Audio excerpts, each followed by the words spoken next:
corrected to this off correctly. Well, it's not wanting to eject the rod out now. That's probably why I'm having so many problems.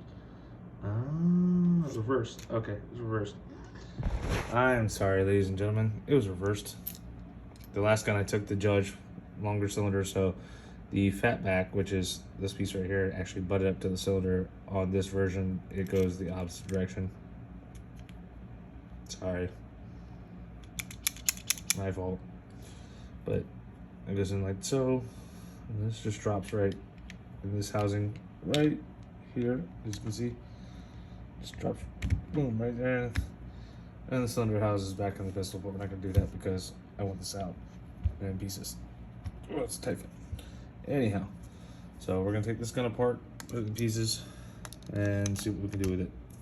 Alrighty, thank you very much.